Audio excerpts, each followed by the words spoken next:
falta de interação social, tristeza, isolamento. Sintomas que passam despercebidos por pais e professores, mas que podem significar um problema. Segundo estudos, em todo o mundo, cerca de 20% dos adolescentes já se automutilaram pelo menos uma vez na vida. O Caminhos da Reportagem de hoje vai mostrar que esse tipo de comportamento é cada dia mais comum e que ele pode, inclusive, começar durante a infância.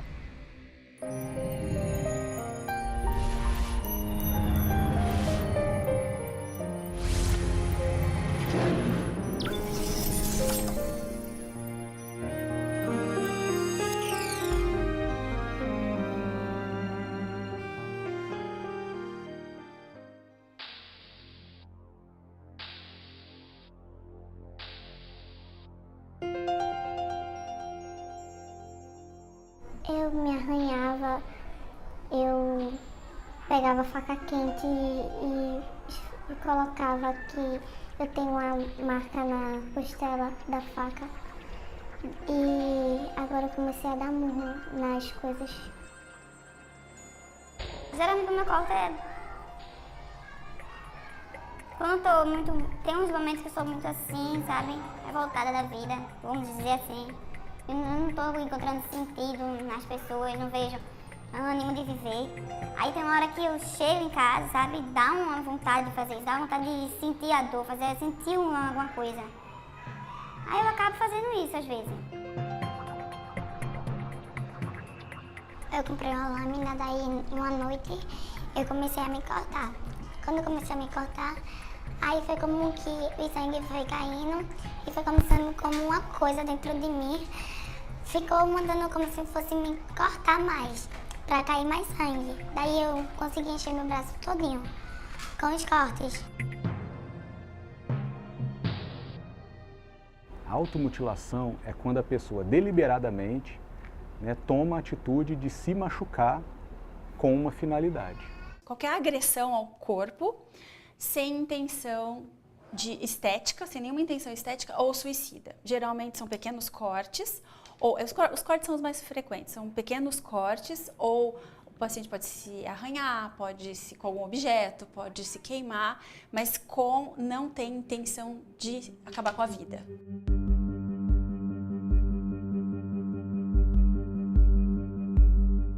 Começou quando eu fui assediada por uma pessoa muito próxima da família e eu não tinha a quem recorrer, na minha cabeça, né? Aí eu comecei a me cortar, foi o meio que eu encontrei de me aliviar a dor que eu tô sentindo. A primeira vez eu achei, foi bem estranho, porque eu não sei muito explicar bem, mas ardeu um bocado e eu me senti aliviada naquele momento, mas depois volta tudo de novo, por isso que você se corta, é um caminho sem volta. E vocês cortam onde? No braço, perna? No braço e na coxa. E você usa alguma coisa pra esconder? Uso casaco, uso maquiagem, tudo. Ela conta que esconde da família porque tem certeza de que eles não entenderiam seu comportamento. Pra eles, o certo é o deles, o meu é o errado. Se eu digo que uma pessoa muito próxima me assediou, eu sou errada porque eu tô dando cabimento. Daí isso meio que fica uma barra pra você não falar com eles. Eu sinto uma tristeza enorme, né? Porque não é frescura você chegar a se cortar, não é besteira. A coisa é séria e as pessoas levam isso na brincadeira. Às vezes eu penso em me matar. Mas eu penso também na minha família, mesmo que eles não me dêem esse apoio, mas eu penso neles.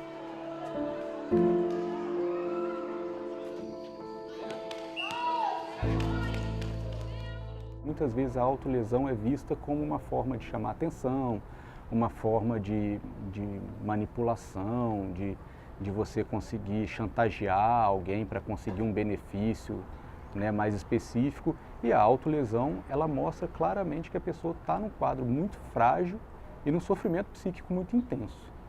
Então, se a gente for pensar que mesmo uma pessoa com uma perspectiva de chamar a atenção de alguém, ela precisa se machucar para que essa pessoa tenha atenção, a gente já mostra o contexto social que ela está inserido muito frágil e o grau de sofrimento que ela está. Por ser um período de grandes mudanças, a maior parte dos jovens começa a se ferir na adolescência. Geralmente a gente vê as pessoas entrando nesse tipo de situação no início da adolescência. Eu acho que é um marco importante no desenvolvimento, né, psíquico das pessoas e um marco importante no desenvolvimento do indivíduo adulto. Então, nesse momento, os conflitos, a insegurança, o medo, a ansiedade, aliado a algumas questões, né, de uma imaturidade psíquica mesmo, acabam contribuindo para a pessoa adotar critérios equivocados de lidar com as suas tensões. E aí você vê uma legião de jovens com um olhar opaco, um olhar sem brilho, e dizendo para você o seguinte: eu não sinto nada, é um entorpecimento. Ou seja, eu não sinto nem o que é bom nem o que é ruim, eu não tenho sensações. Portanto, o corte ou o outro método usado para a mutilação vem para causar uma sensação. Apesar de os números sobre a automutilação não serem exatos no Brasil, uma percepção por parte dos especialistas alerta para o crescimento desse tipo de comportamento. Eles também chamam a atenção para uma característica que deve ser observada: o contágio. O efeito de contágio na automutilação é muito grande. Então é muito comum a gente entrar numa escola e, percebendo que tem um aluno ou uma aluna que está se mutilando, se nenhuma providência for tomada pela escola, pela família, etc., você volta meses depois e ao invés de 1 já tem 3. E se você não fizer nada, daqui a pouco tem 5, 10. Todas as pessoas que trabalham com jovens, que trabalham com adolescentes, notam um aumento importante nesse tipo de característica. Os adolescentes têm chegado cada vez mais cedo, né, com comportamentos cada vez mais intensos, principalmente no que se refere à autolesão.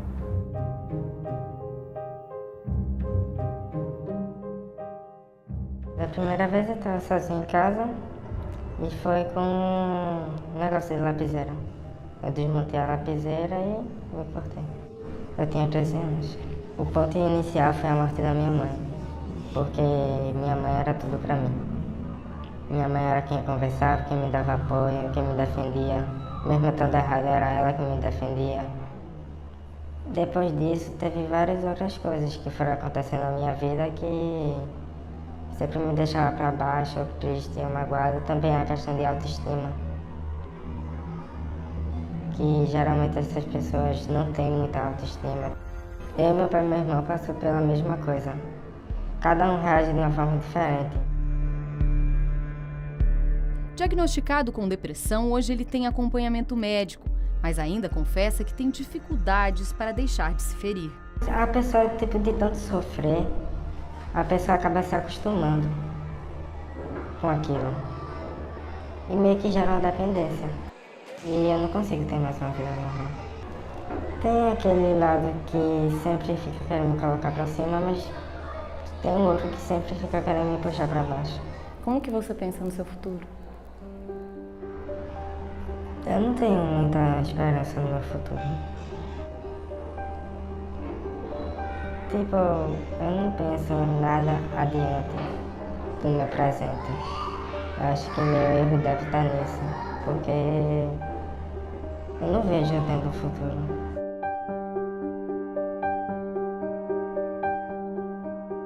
O grande motivo alegado é: eu preciso aliviar uma dor emocional muito forte, uma angústia muito forte, que eles falam muitas vezes, eu preciso tirar uma dor que está no meu peito, uma dor que está na minha mente, uma dor que está no meu coração, e por aí varia um pouco o discurso deles.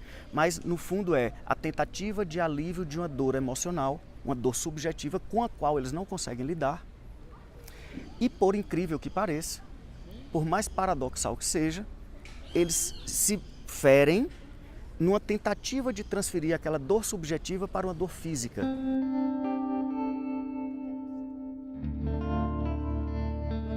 É um vício, na verdade, né? Como acho que alguém que já usou drogas, aí a pessoa tenta parar, só porque sempre vem em algum momento da vida a abstinência. Foram 4 anos cortando a própria pele. Eu passei a perna no caco de vidro uma vez. Sem querer, o vidro estava quebrado, eu fui passar e cortou a minha perna. Aí foi quando eu descobri que se eu me cortasse, ia aliviar do que eu estava sentindo. Eu me sentia bem, eu ficava leve. Era como se estivesse tirando a dor que eu estava sentindo. Durante muito tempo, ela conseguiu esconder a automutilação de todos, até que a mãe descobriu depois de ler uma conversa em uma rede social. Ela começou a falar que eu precisava era de Deus na minha vida. Meu pai ignorou. Eles já não moravam juntos, já eram separados e até hoje ele finge que nem aconteceu. Ela conta que já não se fere há alguns meses. Com a ajuda do namorado, conseguiu desenvolver métodos próprios para evitar os pensamentos que a levavam a se automutilar. Eu desenhava, a gente saía pra rua pra ficar andando, conversava sobre outras coisas. Às vezes eu comia, eu cozinhava, porque eu gosto muito de cozinhar. Ajudava também. Eu ia ler qualquer outra coisa que eu gostasse de fazer, ajudava. E para apagar as marcas que ficaram na pele, ela decidiu tatuar uma borboleta na coxa.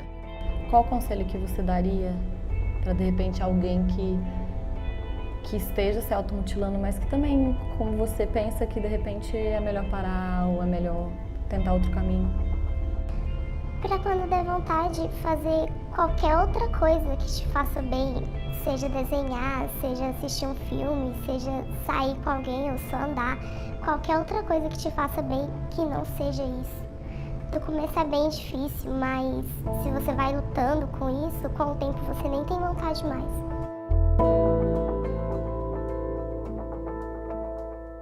O Wallace também lutou e conseguiu superar o comportamento de automutilação, mas relembra.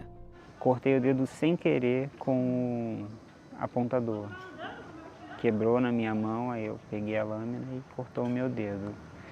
Quando eu cheguei em casa, eu fiquei olhando aquele corte e não sei se foi uma ideia que partiu da minha cabeça ou se foi outra coisa, mas eu peguei a lâmina e comecei a desenhar na minha própria pele. Eu me cortava e eu me sentia um pouco aliviado, mas logo após isso eu me sentia um lixo. Para ele, o bullying frequente que sofria na escola foi o gatilho. 3 alunos insistiam em me perseguir. Já chegaram a me cercar na rua para me bater, já me bateram dentro de sala, já me bateram no intervalo entre as aulas. Eu contava para os meus pais e eles falavam que ia passar e só que nunca passou. Eu fiquei vários anos nessa situação. Alguns professores viam e outros viam e ignoravam. Por causa do sofrimento emocional, Wallace conta que se isolou. Ficava muito tempo no quarto, usava casaco em dia de sol quente, saía de casa de casaco, pegava ônibus de casaco. Estava na cara que eu estava escondendo alguma coisa. Mas a família demorou a perceber. A minha mãe descobriu. Um dia ela entrou no quarto, estava muito calor e eu estava sem blusa. Ela olhou para mim e aí eu não tive mais como esconder. Foi obrigado a fazer terapia, o que durou pouco tempo, mas um dia ele chegou à conclusão de que tinha chegado no limite. Eu me peguei no banheiro com um aço na mão e eu estava com o corpo todo ensanguentado. Quando eu notei o que eu tinha feito em mim, eu percebi, não dá para continuar daqui sozinho. O que ficou para trás, a gente olha com uma visão de aprender com os próprios erros. Foi também um bullying, somado à morte do avô, que levou Letícia, namorada de Wallace, a se automutilar. Às vezes eu me pegava me beliscando no meu corpo até sair sangue. Eu tinha 12 anos, eu ainda era uma criança, mas na minha cabeça, né, as outras garotas já tinham um corpo mais formado. Já tinham os dias dela de menstruação e eu não. O que ficava na minha cabeça era, meu Deus, ou eu sou um menino, ou tem alguma coisa de errado comigo, mais a fundo. Já me chamaram de Maria João. Já... Desculpa. Já me trancaram no banheiro. Dois meninos. Já espalharam meu nome pelo colégio, naquele colégio, escrito Letícia Maria João. E essas coisas que me incomodavam demais. Letícia também foi vítima de sexting, quando uma foto íntima foi divulgada nas redes sociais por um menino que ela gostava. Criavam grupos para me zoar no WhatsApp. É óbvio, eu saía, mas sempre me botavam de novo. Já troquei de número várias e várias vezes. E foi aí que surgiu o pensamento. O meu pensamento, sim, era o suicida. Comecei a me mutilar, comecei a cortar meu cabelo também, que era uma forma de eu me aliviar. Mas é um alívio que dói. Apesar de ter se isolado, ela conta que a família não notou nada de errado. Minha mãe ficou sabendo, sim, mas depois ela esqueceu, vamos dizer assim, nunca mais tocou no assunto. Nunca me perguntou o porquê que eu ficava trancada. Ela achava uma adolescente normal ficar em frente ao computador jogando. Eu vi que eu precisava de ajuda, mas eu não parei. Eu precisava de ajuda, mas eu não parei. Na tentativa de parar de se machucar, criou uma página no Facebook. Para eu ajudar ou tentar ajudar outras pessoas que estão passando pela situação, eu tenho que me ajudar primeiro. Foi aí que falei, nunca mais eu vou fazer nada do tipo para me machucar. Nós temos que falar nossa experiência, para a pessoa saber que ela não está sozinha. Eu decidi assumir porque eu me sinto mais fortalecido do que antes. Por ela também, porque me ajudou muito, mas porque eu sei que eu posso ajudar muita gente mostrando que dá para superar essa situação, que tem um final. E não tem que ter, ninguém tem que ter vergonha dessas coisas, porque a pessoa que passa por isso, ela é uma pessoa comum e normal como qualquer outra.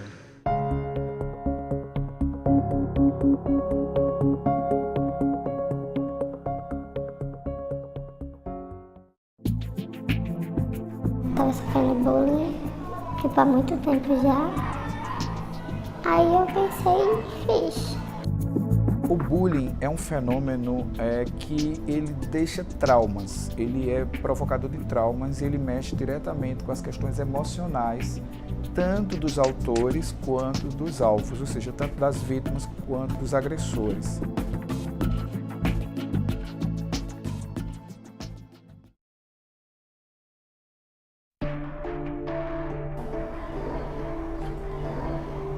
Tinha 13 anos e eu não sei, só tava sofrendo bullying, há muito tempo já.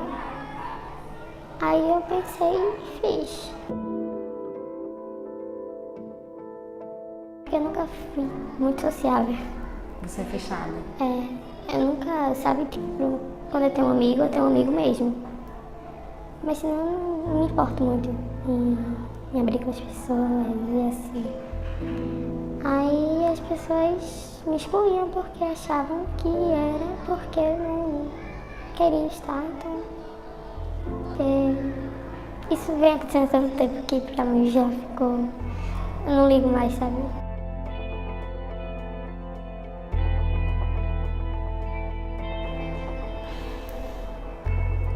Quando eu era pequena, 18 anos, meu avô de consideração, me abusou.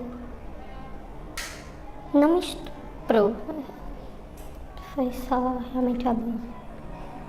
E daí eu fiquei meio assim, e tinha um bullying, e tinha minha família,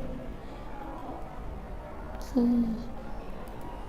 meus pais começaram a se separar nessa época, aí eu não queria trabalhar, não queria falar nada, aí eu guardei tudo, aí estourou,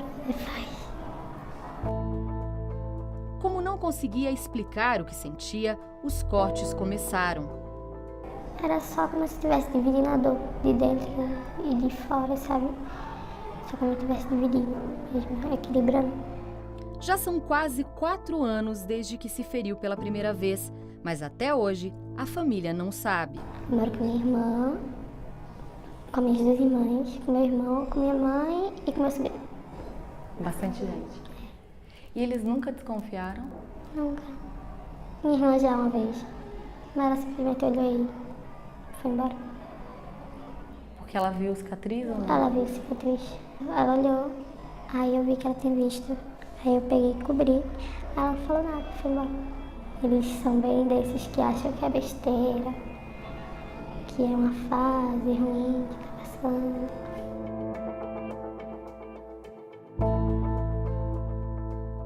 Esta é a primeira vez que ela fala sobre o assunto. Eu acho que vai ajudar alguém, sabe? Se parar com esse tabu de que não é nada demais, porque é. E vai ajudar alguém, vai ajudar pessoas a não se matarem, a não se cortarem, a não se sentirem mal só por viverem. O bullying é uma violência, é um fenômeno de convivência. Ele se caracteriza, sobretudo, pelo fato de eu perseguir uma pessoa sistematicamente. Eu faço uma perseguição sistemática, ou seja, ela não é sazonal, ela não acontece de maneira esporádica, ela acontece de maneira contínua e planejada. O bullying não é brincadeira. Não é brincadeira porque existe uma intenção de quem faz, mas não é minimizar o outro só para ele, é minimizar o outro na frente de uma plateia. E essa plateia, pensando no caso dos alunos, das crianças, dos adolescentes, não são os adultos, são os próprios colegas.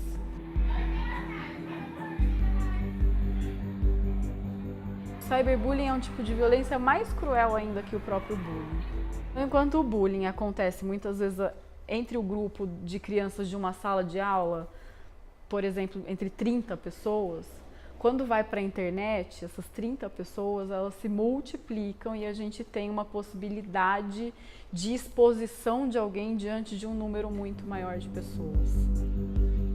Dados do Programa Internacional de Avaliação de Estudantes, o PISA, mostram que no Brasil o bullying em ambiente escolar é cada dia mais frequente. Foram ouvidos 540 mil estudantes de 15 anos de 53 países. No Brasil, mais de 17% dos entrevistados disseram sofrer bullying algumas vezes por mês.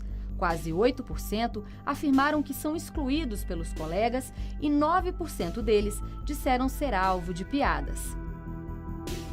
O bullying é um fenômeno que ele deixa traumas, ele é provocador de traumas e ele mexe diretamente com as questões emocionais, tanto dos autores quanto dos alvos, ou seja, tanto das vítimas quanto dos agressores. E uma das ações, um dos comportamentos que tem sido frequente em pessoas que são vitimadas por bullying é o corte, é a autolesão sem intenção suicida, o que nós estamos chamando aqui no Brasil de automutilação.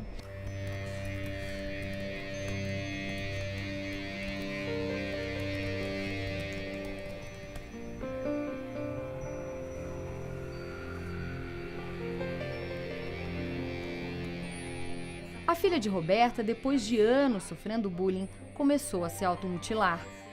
Começou a se isolar, né? Começou a falar menos, não queria se socializar com outras pessoas em grupos, que a gente estava vendo em dias de calor, ela ainda de blusa free.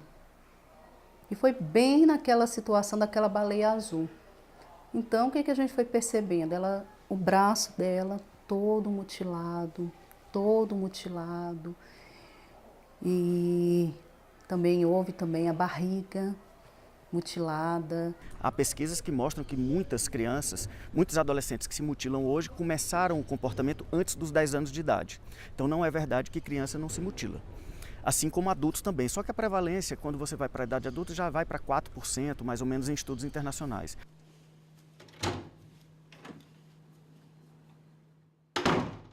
Ela só descobriu o sofrimento da filha quando surgiram as crises de pânico. Foi aí que Roberta tentou entender o que estava acontecendo. Ela falava para mim que era uma dor que ela estava sentindo muito forte, que ela não sabia como extravasar essa dor. Só aliviava quando ela se automutilava. Um dos fatores maiores de sofrimento era na escola, tanto que ela passou uns 2 meses ou 3 meses afastada, que o psiquiatra virou e falou assim, não, ela precisa estar em casa, porque a escola não está fazendo bem a ela. E as pessoas não têm, as pessoas que estão ao nosso lado, principalmente a família, não entende o que está acontecendo, acha que isso é uma brincadeira, que isso vai passar, mas isso é muito sério, é uma doença. A última vez que eu peguei na minha casa, ela estava com uma faca, se automutilando e disse que ia se matar. A gente ter mais tempo para a nossa família, olhar mais para os nossos filhos, conversar mais com os nossos filhos, aceitá-los nas suas opiniões. Então hoje eu tenho mais compreensão, porque também é uma idade difícil, adolescente. O meu filho que saiu da adolescência agora vai fazer 20 anos, já é um rapaz, né? Então a gente compreender, é isso que a gente precisa, compreender e amar e ajudá-lo. Nem todas as pessoas que se autolesionam, elas tentarão suicídio, mas muitas pessoas que tentaram suicídio se autolesionaram ou se autolesionam ainda.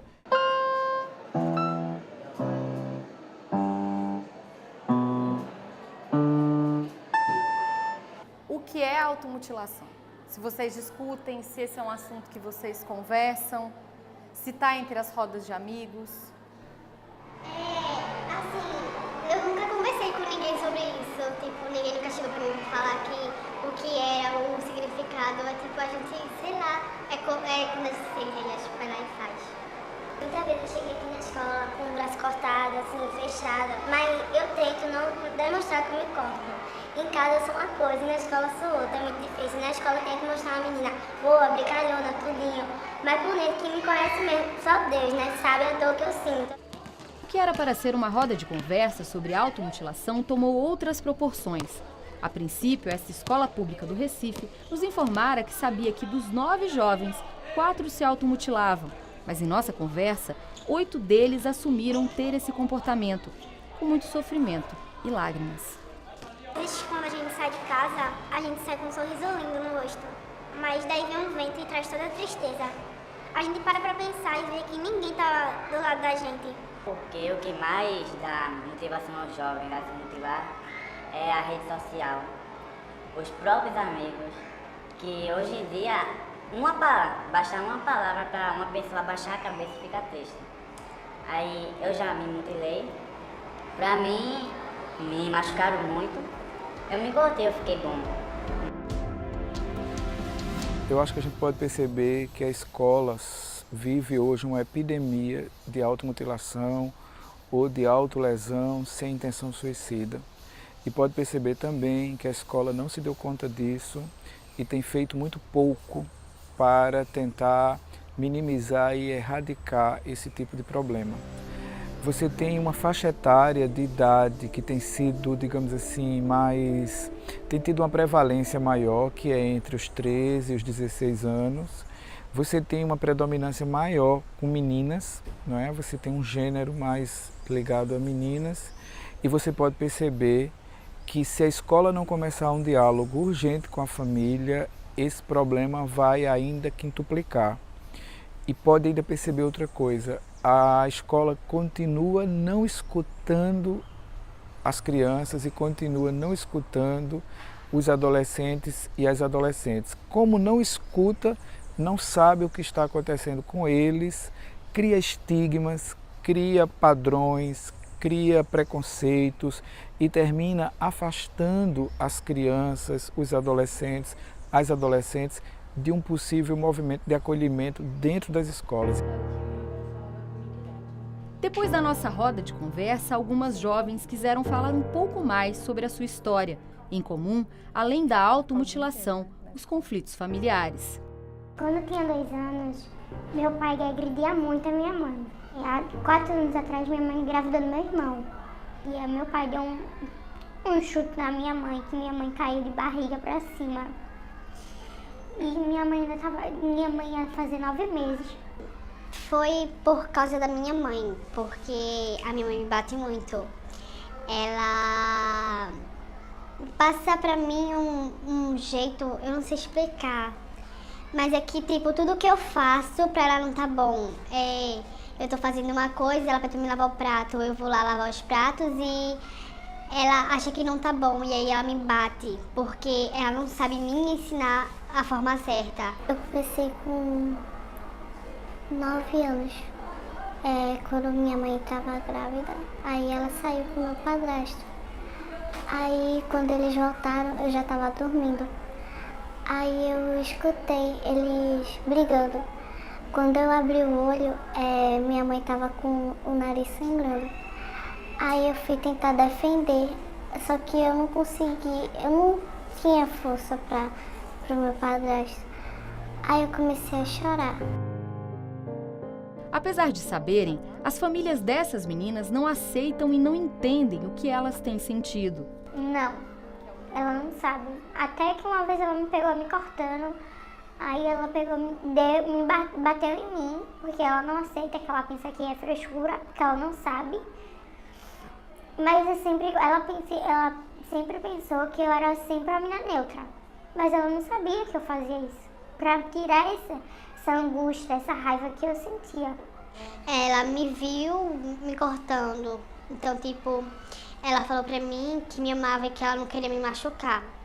E é por isso que eu digo que ela é uma mãe boa, porque eu sei que não é dela. A minha avó batia nela e ela bate em mim, bate no meu irmão de 5 anos também. Então é tipo, ela vê que ela tá errada e ela me pede desculpa, ela me abraça, ela me beija, ela pede desculpa. Eu sei que não é porque ela sofreu muito isso que ela faz comigo, entende?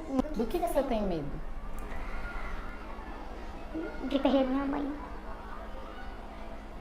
Que é a única coisa que eu tenho no mundo.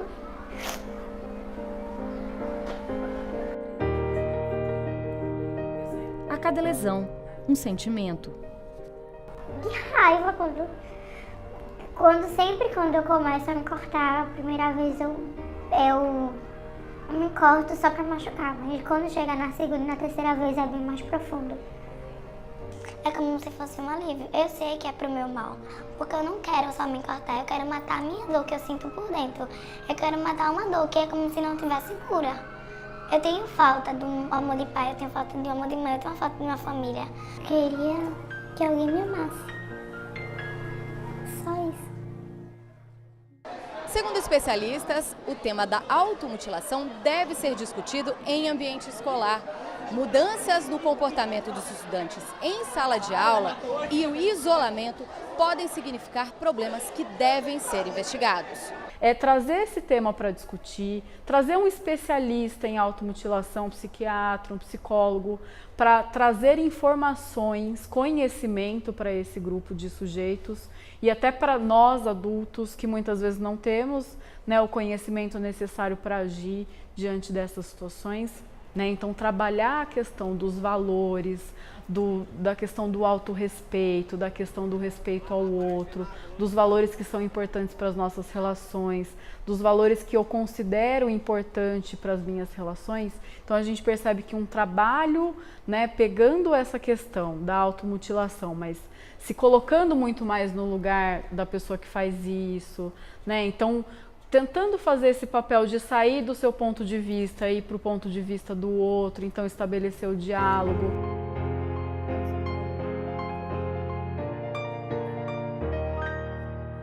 Os professores começaram a ver a minha mudança na sala, que eu começava a chorar, que eu não estava mais querendo ir pro recreio, que eu não estava mais sendo aquela menina alegre, brincalhona, risona na sala de aula. Eu não me importava. Eu sempre queria só minha casa e meu quarto. Na tentativa de orientar principalmente os educadores, o Senado Federal publicou cartilhas elaboradas por psiquiatras, psicólogos e profissionais da área de educação que tratam de automutilação e de bullying. Essas cartilhas elas têm um formato muito interativo, ou seja, há uma pergunta como, por exemplo, o que é automutilação sem intenção suicida? Aí nós colocamos lá 3 possibilidades de resposta. Quando você vira a página, você tem em destaque a resposta correta e uma breve explicação sobre essa resposta. Numa linguagem extremamente acessível, que qualquer pessoa que lê vai poder entender melhor o conceito, o que é, como acolher, o que fazer, o que não fazer, os sinais de alerta, os fatores de proteção, os fatores de risco.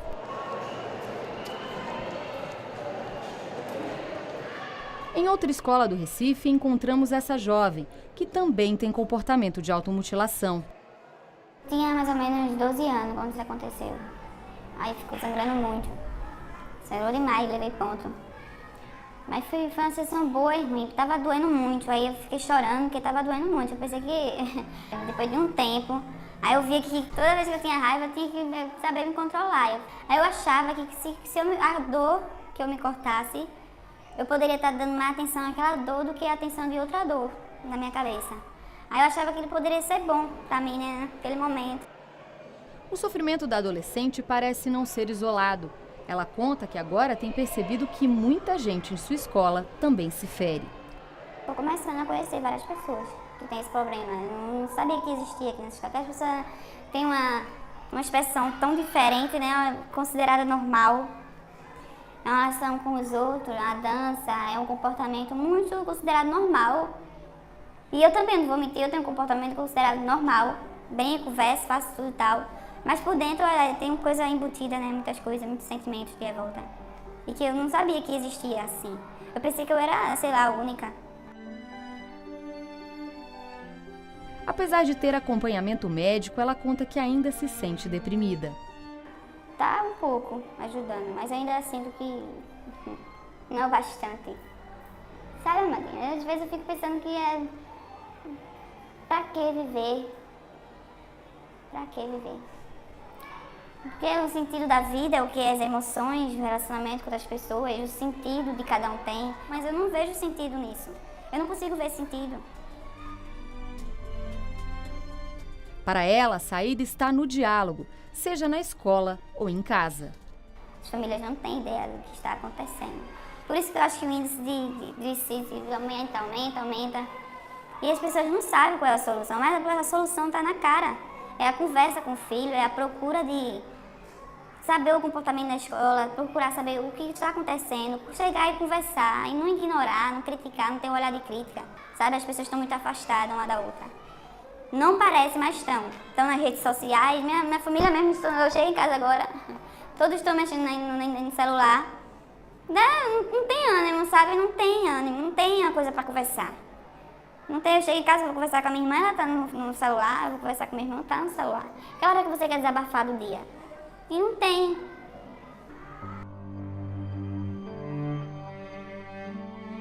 Eu me lembro que a professora me parou, conversou comigo, chorou comigo, sabe? Mas ela não tinha ideia do que estava acontecendo comigo. Ela só via minha mão cortada, disse ela que bateu no espelho. Todo mundo acredita até hoje que foi o espelho. Mas não foi o espelho. E teve um dia que ela me parou e perguntou: está acontecendo alguma coisa? Eu não queria falar, ela ficou insistindo: não está acontecendo alguma coisa, eu tô sentindo que tá. Você quer desabafar? Ela ficou, procurou. Não, eu quero, eu não tô aguentando mais, sei o quê. Ela não informou mais, ela não foi procurar minha família, não disse a diretora, não fez nada, ela só conversou, deu um ombro amigo, sabe? Ela me deu um motivo, sabe? Motivo de viver mais, conversou comigo. Hoje em dia não tem mais essa interação, os professores estão tão mecaninizados, eles chegam na aula, dá aula, quer sair, tá pedindo a Deus para sair. Não tem mais essa comunicação um com o outro. Isso que vai trazendo com que a pessoa fique mais com vontade de se cortar. A primeira coisa que um professor deve ter em sala de aula, no que diz respeito à relação professor e aluno, é o diálogo. Na medida em que ele estabelece diálogo, ele consegue chegar perto do aluno e ouvir coisas que ele não vai ouvir se ele não tiver diálogo. Se não ficar atento a esses movimentos, muito provavelmente não vai perceber quem vive sofrimento de autolesão sem intenção suicida. Eu penso que eu, sei lá, posso fazer uma diferença na vida de algumas pessoas. Fazer diferença, sabe? Vim aqui e saber que eu vim.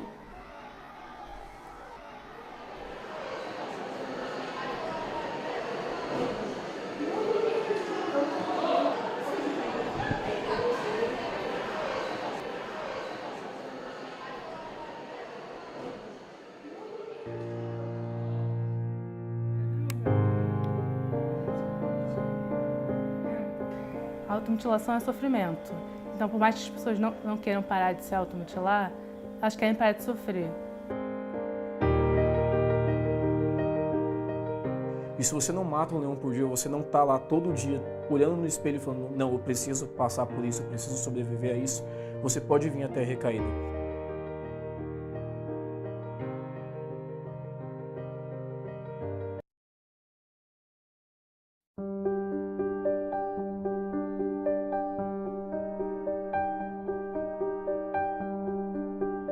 Tento, faço de tudo para não me cortar. Aí eu vou assistir vídeo de suicídio.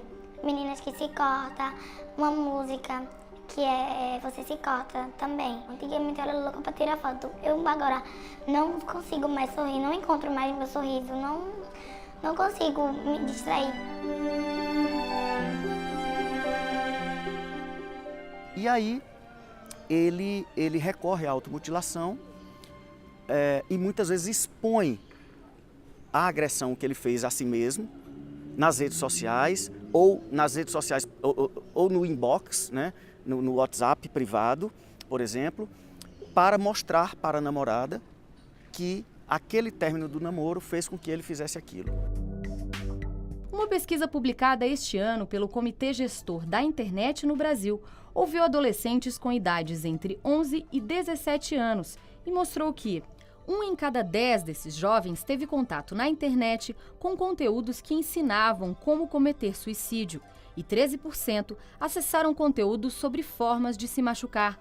41% dos entrevistados também afirmaram já terem visto casos de cyberbullying na rede. Eu também recomendo que não só os terapeutas, mas pais, educadores, amigos, que se deparem com alguém que esteja se mutilando, perguntem qual é o uso que essa pessoa faz da internet. Por quê? Porque a internet, obviamente, tem muitas coisas boas, interessantes, mas também tem muitas coisas que são perversas, né, e que são nefastas e que podem acentuar aquele comportamento. E, inclusive, pode ter um efeito de contágio para outras pessoas, à medida que aquela se exponha. Veja, há uma série de blogs, de sites, etc., que, infelizmente, de forma criminosa, incentivam e às vezes ensinam métodos de mutilação. Um fenômeno muito comum hoje nas escolas é você ver pequenos grupos de 5, 10 adolescentes, todos eles se vinculam através da automutilação, ou seja, todos eles recorrem a esse comportamento, fazem um grupo de WhatsApp, por exemplo, ou em rede social privada, e começam a trocar ideias sobre aquilo e a expor os ferimentos uns para os outros. A internet tem 2 tipos de conteúdos perigosos. Um que nós chamamos de desafios perigosos, que são jogos online, às vezes desafio entre próprios adolescentes que desafiam o jogo da camisinha pelo nariz, o jogo de cheirar um pó, às vezes cheirar uma canela que pode dar uma pneumonia, ou mesmo se enforcar, né, sufocar. Então, são jogos perigosos. Então, esse é um primeiro perigo da internet. O segundo perigo são jogos de violência e de autoviolência, de automutilação, do qual a autolaceração, o que o americano chama do self-cutting, né, que são lesões de mutilação, estão cada vez mais frequentes. Um projeto de lei em tramitação aqui no Senado Federal pretende criminalizar quem induz por meio virtual a automutilação. A pena pode variar de 6 meses a 1 ano de detenção. A proposta já foi aprovada pela Comissão de Constituição e Justiça e agora aguarda a votação no plenário.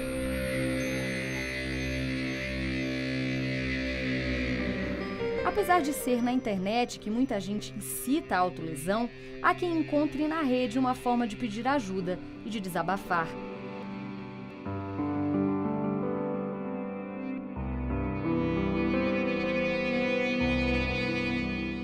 Foi justamente na internet que Iago encontrou espaço para dividir seu problema com a automutilação. Os cortes começaram quando ele tinha 15 anos. Fui na passagem de ano, de 2009 para 2010. Eu senti que eu precisava fazer alguma coisa porque eu estava sentindo tão morto por dentro que eu tinha que me machucar de alguma forma para poder me sentir vivo, saber que eu estava vivo.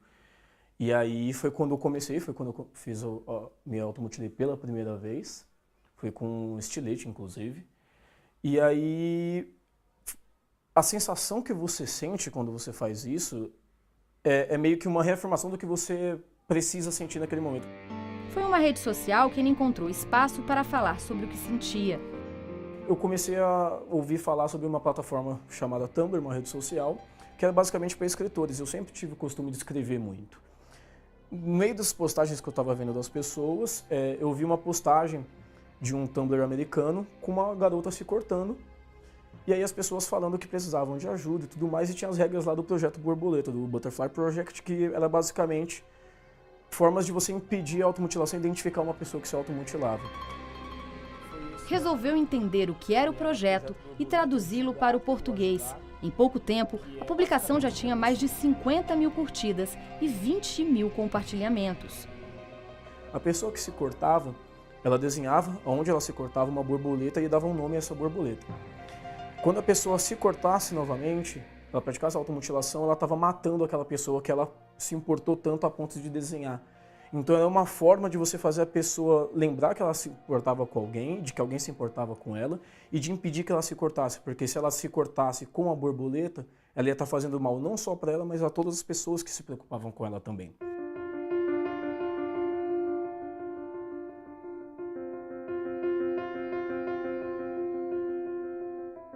Ter alguém como a Demi Lovato, que é um ícone do pop, foi um ícone do pop, falar, ó, eu vim a pública e falar assim, ó, eu me automutilo, eu tenho depressão, eu tenho transtornos alimentares, eu preciso me tratar. É uma forma das pessoas que também sentem isso falarem, poxa, ela foi lá e falou. E ela vai ser criticada por todo mundo, mas ainda assim ela teve coragem de ir fazer. Então o que me impede de fazer? Depois de ajudar as pessoas online, Iago descobriu que era preciso escrever ainda mais sobre sua experiência pessoal. Eu publiquei 3 livros até agora, escrevi 5. Só que no último livro que eu escrevi, agora que ainda não foi publicado, que é o Amadeus o Imortal, o personagem ele é a representação da minha depressão. Foi uma forma de eu externalizar o que eu senti enquanto eu sofria com a minha depressão desde 2010 até agora. Eu pensei muito sobre a automutilação para escrever esse livro porque ela fez parte da minha vida, ela fez parte em conjunto com a minha depressão. Não tenho como falar, eu tive depressão, mas não tive automutilação. As duas fizeram parte da minha vida e eu acho que mostrar para as pessoas isso, o que pode acontecer, mesmo que de uma forma literária, é uma forma de você fazer a pessoa se reconhecer, ela saber que ela não está sozinha.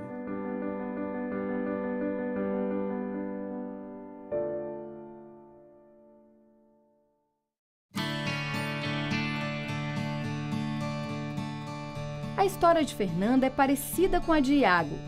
Eu estava no ensino fundamental e eu tinha acabado de passar pela separação dos meus pais e tinha sido bem traumático para mim. Não tinha com quem conversar na escola porque eu me sentia excluída e não tinha com quem conversar em casa porque meus pais estavam se separando e eu não queria causar briga e eu sentia que eu não podia causar nenhum conflito. Me tranquei no quarto e arranhei meus braços com as unhas até sangrar. Eu tinha 12 anos, eu lembro perfeitamente desse dia, como se fosse ontem. E aí eu me arranhei toda e quando começou a sangrar eu senti um alívio. Assim como outros jovens que se automutilam, o sentimento inicial era de conforto. Era como se me libertasse daquele sentimento. Então, para mim, era muito confuso, porque eu não conseguia entender por que eu estava fazendo aquilo. Mas eu sabia que aquilo estava me estava me ajudando a não sentir as coisas tão intensamente. Eu sei que naquela época eu não entendia, mas hoje em dia eu sei que automutilação não é só se cortar. Eu tinha um costume de me colocar em situações onde eu me machucaria de forma acidental. Então eu me quebrava muito. A família demorou a perceber. Quando eu comecei a me cortar, como eu sou a única mulher da casa, meu pai, como eu só tinha 12 anos também, ele acreditava que eu estava entrando na puberdade. Ele começou a me dar mais privacidade, quando eu trancava a porta do quarto, quando eu usava roupas compridas. Tinha um professor que era muito meu amigo, mas muito meu amigo, professor de matemática. Ele, um belo dia, ele ligou para mim e falou que queria conversar comigo. Ele me comentou assim, ó, a sua filha está aparecendo com algumas marcas nos braços e é uma coisa muito séria. Você já percebeu? Eu não tinha percebido logo no início. Quando eu cheguei em casa, eu quis ver, né? Pedi para ela ver, ela ficou meio assustada. Eu sempre, deixa eu ver. E ela acabou me mostrando, eu fiquei um pouco assustado. E nós começamos a procurar ajuda. Eu sou diagnosticada com transtorno de personalidade borderline. Eu tenho muita instabilidade de humor, impulsividade, tendência suicida. Eu tenho muita dificuldade com as outras nas minhas relações sociais. Primeiro, e a coisa mais importante é você conhecer o que você tem. Você não pode tratar, você não pode cuidar do que você tem se você não souber o que você tem. Ainda em tratamento, ela carrega no corpo as marcas da automutilação. Eu sinto literalmente na pele o preconceito, porque eu ando na rua, eu tenho muita cicatriz, assim, dá pra perceber. E as pessoas me param, assim, para perguntar sobre as minhas cicatrizes. Elas literalmente, elas me param e perguntam o que tem de errado com você, por que você faz isso, você precisa de Deus. Apesar de enfrentar o preconceito diário, Fernanda decidiu não esconder mais suas cicatrizes e optou por tentar ajudar pessoas que, assim como ela, também se automutilam. Não valia mais a pena eu me esconder. Se eu ia mostrar os meus braços publicamente, andar de blusa sem manga, então eu também tinha que falar disso abertamente para as pessoas não sentirem a necessidade de perguntar. Foi quando eu tive a ideia de criar o canal no YouTube e abrir o meu Facebook para falar sobre isso. Eu tava com saudade de vir aqui postar vídeo e tal, então hoje eu vou falar sobre automutilação e cicatrizes. E hoje em dia já tem mais de 5.000 pessoas e a gente é um grupo de mútua ajuda e hoje em dia está sendo um grupo muito importante para mim. E está sendo um grupo muito importante para muitas pessoas. E é um lugar, na internet, é um lugar onde você tem mais liberdade para falar as coisas. No grupo, ela indica onde os jovens podem encontrar tratamento. No grupo, a gente tem já publicado fixamente listas de lugares onde as pessoas podem procurar ajuda, como faculdades. Eu também tenho os CAPs, a gente indica os endereços. Então, tem o CVV para as pessoas que estão suicidas. A parceria com o pai foi decisiva no tratamento. Eu moro com meu pai e com meu irmão e eles me dão total apoio. Eles se inteiraram da minha doença, se inteiraram sobre o tratamento e sobre o que eles podem fazer quando eu estiver numa situação ruim, quando eu estiver me sentindo mal, para não me permitir que eu chegue no fundo do poço. Eu sou um pai assim que eu gosto muito de conversar, eu gosto muito de ouvir, eu gosto muito de olhar no olho dos meus filhos, eu gosto de sentar para conversar, como a gente está fazendo aqui. Eu gosto muito de vê-los da minha frente, de entrar pelo olho para saber o que eles estão pensando. Depois de 7 anos de tratamento e de tentar ajudar as pessoas pela internet, Fernanda tomou uma decisão. Eu sempre, desde criança, gostei muito da ideia de ajudar as pessoas. Comecei a sentir a necessidade de fazer isso como profissão. E aí eu decidi fazer psicologia na minha internação mesmo. E aí, quando eu recebi alta, eu fiz a prova, passei e me matriculei na faculdade. E aí eu comecei a estudar e tô estou firme no propósito de terminar a faculdade e trabalhar com isso. Antes dos nossos filhos fazer qualquer coisa, eles vão dando sinais, eles vão mostrando pra gente. A gente só não percebe.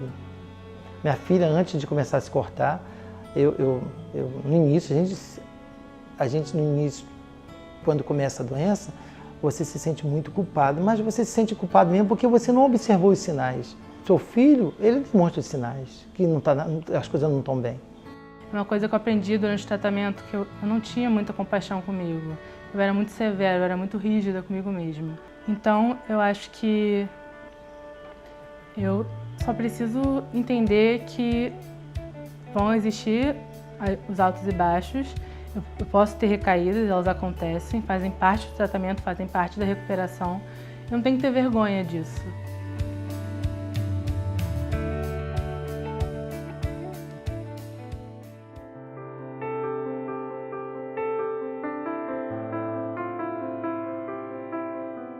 O conselho que eu dou é que busque ajuda, que não tem que ter vergonha disso e que as coisas melhoram. Parece que não, parece que vai ser assim por muito tempo e que nada vai melhorar, mas melhora.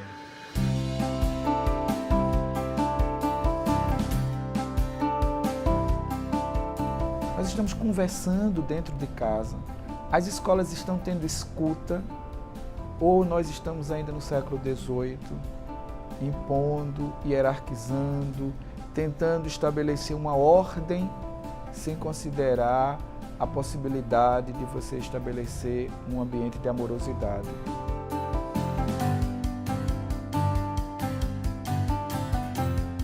O que os jovens, os adolescentes precisam é ser escutados.